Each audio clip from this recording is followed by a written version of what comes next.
The year 1737 AD, Mughal Emperor Muhammad Shah had an army of over 150,000. Aurangzeb, the most powerful ruler of the Mughal Empire, had died just 3 decades earlier.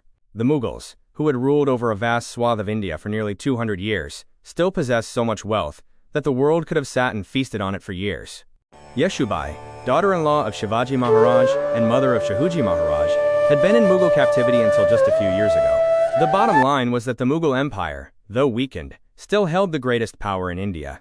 November evening, sitting in his fort, Emperor Muhammad Shah received news that Peshwa Baji Rao had attacked Delhi and laid a complete siege. This was a sudden, disturbing news.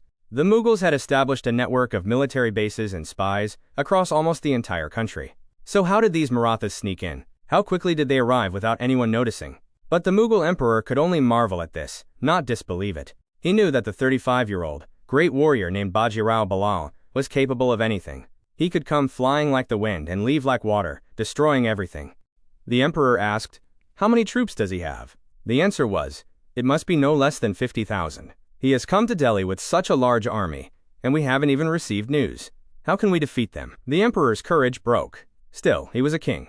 It wasn't his family's tradition to go to war himself, so he ordered his commander, "Attack! Drive away these Marathas." The emperor knew that capturing or imprisoning him was absolutely impossible. Commander Mir Hassan Khan Koka emerged, with his entire army, but they were Marathas. He was Baji Rao.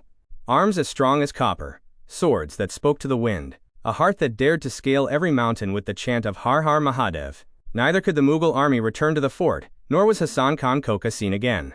Emperor Muhammad Shah hid in the basement. The Mughal army froze where it was. The nation knew that Peshwa Baji Rao had laid siege to Delhi, but the massive Mughal army, sitting just a few miles away in Agra, didn't even glance towards Delhi. "Everyone fears death, brother." Someone asked the Peshwa, "Now?" He smiled and said, "We came to see Delhi, so we've seen it. We can conquer it whenever we want. Let's go back. Delhi's back is broken. Anyone can break the neck of one whose back is broken." Exactly 2 years later, Emperor Muhammad Shah Rangila was dancing in his own court, with anklets tied to his feet, while the invader Nadir Shah, sitting on his throne, was throwing guineas at him, and laughing.